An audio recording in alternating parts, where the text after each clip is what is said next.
Kenny, use your gun in a threatening manner. Point it at Ed 209. Yes, sir. Please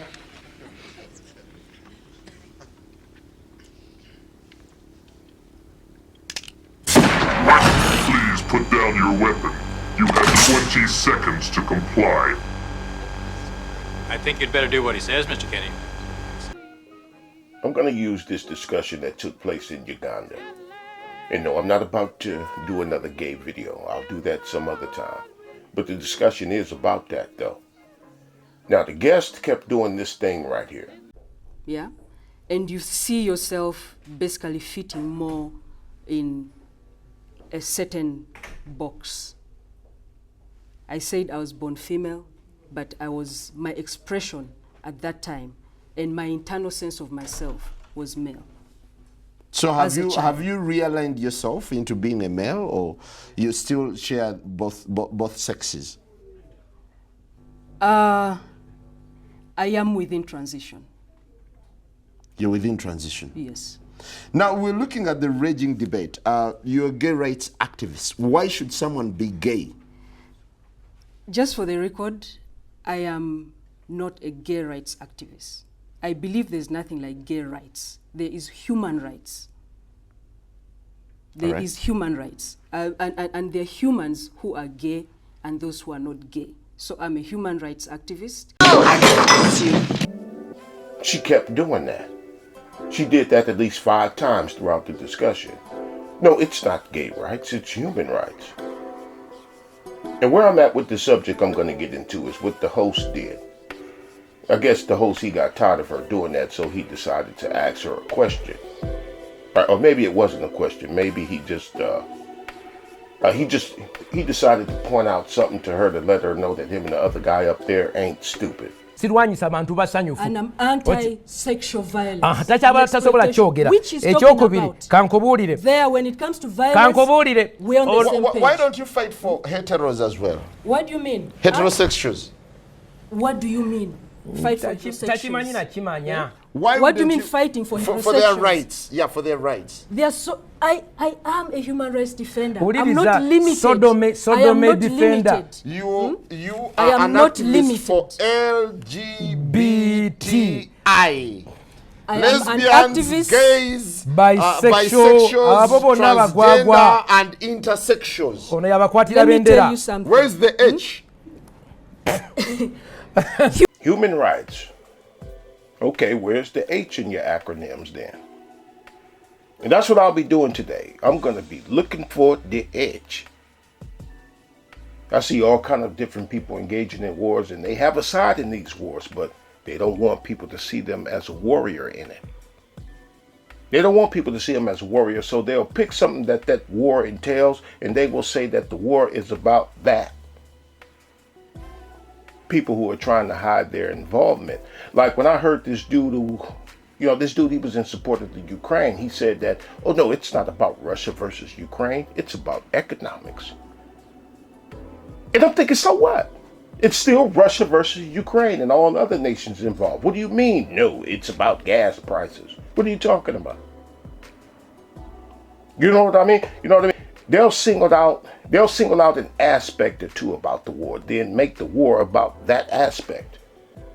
Like, no, it's not about the war on the Second Amendment. It's about curbing gun violence. No, it's not about gender warring. It's about domestic violence towards women. Like, no, it's not about male versus female. It's about how unfair the courts are towards men. It's not about building a wall. It's about strengthening the integrity of our borders. This is how folks that talk to people. There's another old saying, Senator. Don't piss down my back and tell me it's raining. It's not about Republican versus Democrat. It's about right versus wrong. Right now, how many times have I heard that one from people who are clearly on the right side of things, like Russell Brand here? We're playing a different thing, guys. Can we play the clip that's on the monitor? Get yourselves together in there. Hey, it's human beings back there in the gallery, and they're struggling to keep up with the sheer pace of news that we're conveying. It's interesting what's going on in the Republican Party at the moment, isn't it? With this, I guess, war.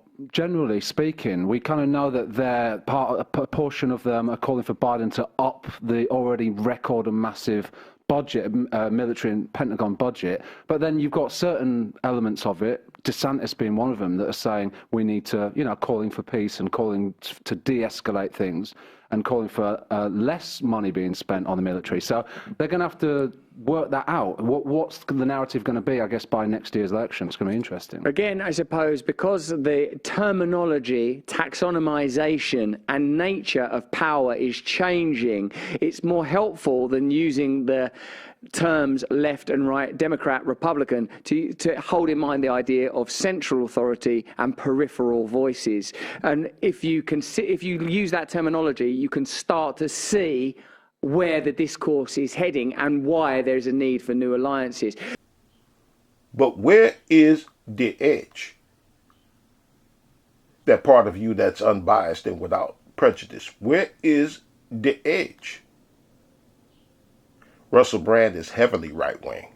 And a few days ago, Bill Maher even brought Russell onto his show to argue with a left-winger. Oh no! There's a financial crisis. Hopefully it won't have been caused by deregulation. Hopefully you won't ultimately end up bailing them out, even if it's tangentially. And hopefully some of the same people that were involved in the 2008 financial crisis won't be involved in this one. Hello there, you 6 million awakening wonders. Thanks for joining us on this voyage towards truth and freedom, a voyage that must be undertaken together, where we must find new unity, where we have to stop throwing rocks at one another and find ways of uniting, coming together in a conciliatory fashion in order to confront centralized power. Put our differences to the side and come together as one. When I hear conservatives say that, you know what they're really saying? They're saying, say I was a conservative, right? You know what conservatives are saying? They're saying, you need to put your differences to the side while I keep my conservative differences, because it's your differences that are the problem. When I do these videos talking about covert Republicans, I haven't been telling people to take a side. I've never done that. But what I have been saying is that they're lying and they do have a side. Listen. There are millions of Republicans here in the United States and millions more on the global right. So why in the hell would my intentions be to point out that Republicans exist? Right? No, I do these videos to ask, why are they lying about being on the side while telling other people to put their differences aside? How many thousands of hours of videotape were we told were going to be released? We were told that we were going to get 100% of these tapes. The fact is they're lying. And, you mentioned scoring political points. This isn't about Republicans or Democrats anymore. This is a uniparty corporate crime syndicate, a murderous regime that is allowing these people to be, enslaved and imprisoned.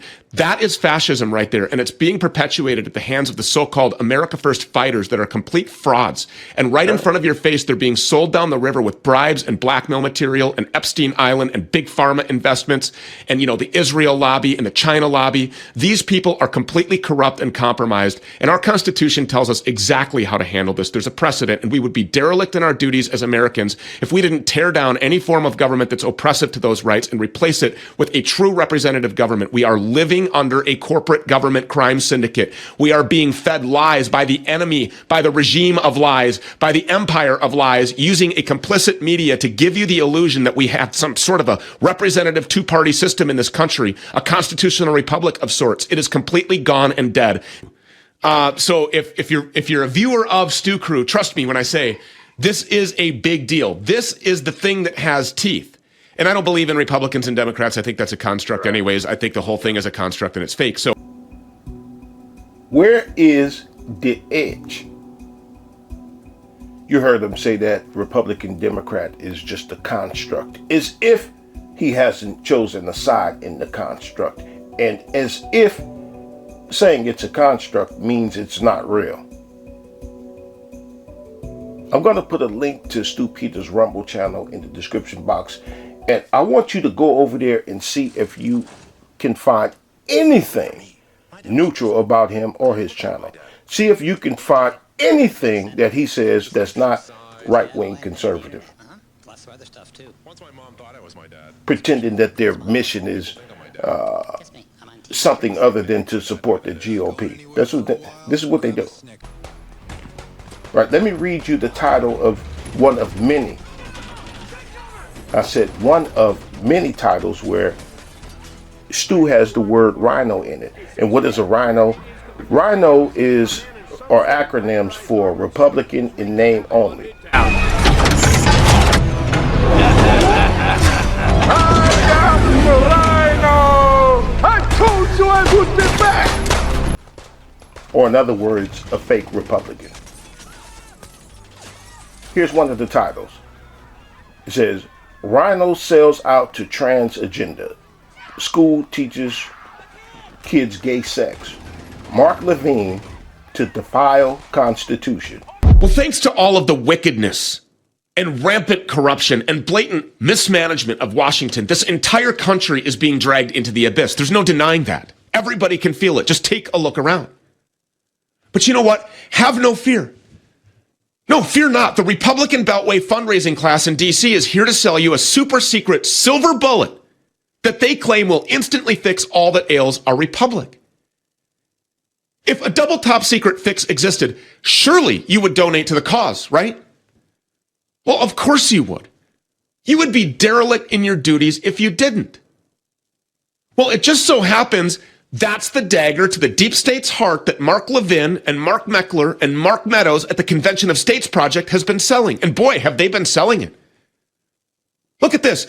Here's recent IRS documents showing that Mark Meckler and his con job are earning his 501c4 between $5 and $7 million a year. And that's just the nonprofit side of his business. He's had various other PACs and corporate entities all tied into this hustle. With all of those millions flowing through Meckler's and Levin's and Mark Meadows and Jim DeMint's pockets, you would think those champions over in Freedom Caucus land would have solved the world's problems in D.C. and in our state houses. Yet Meckler only ends up spending just a few $100,000 here and there in various state house legislative operations around the nation as he pushes for his con. And in a play that many Fox News viewers might consider incongruous, but which we're learning is actually 100% consistent with the phrase controlled opposition, the liberal media is all too eager to help him to pretend his pennies are far more dangerous than the millions he's actually lifting off of our network of patriotic Christian Americans. Even PBS is running around telling folks to be afraid of Mark Meckler's con. They're spending big over there. Watch out, it's another $50,000 coming into a state house campaign near you. Meanwhile, Meckler has millions and millions more. Now, to his credit, Glenn Beck finally jettisoned the idea of pushing for a con. We're not sure if it's because he truly believes the con is dangerous or if Beck was just too expensive for Meckler's budget. I tend to believe it's the latter. You know, it's bad enough that Biden and the rhinos in this uniparty are dragging us into what could well be decades of world war and famine and economic ruin. But now, under the misguided belief that it will save the country, many Christian conservative voters and donors are being tricked into financially supporting this radical project that would turn this country inside out overnight and obliterate our Constitution completely and forever. I tend to believe it's the latter. You know, it's bad enough that Biden and the rhinos in this uniparty. Where is the edge? He even called Mark Levine a rhino. Mark got conservative running through his bloodstream. But they have to do that. Before they do that, they will acknowledge that Republicans have been on this entire thing that we call the New World Order. They will declassify that Republican and reassign him or her or them to some obscure corner of the room before they can address whatever ill they may have committed.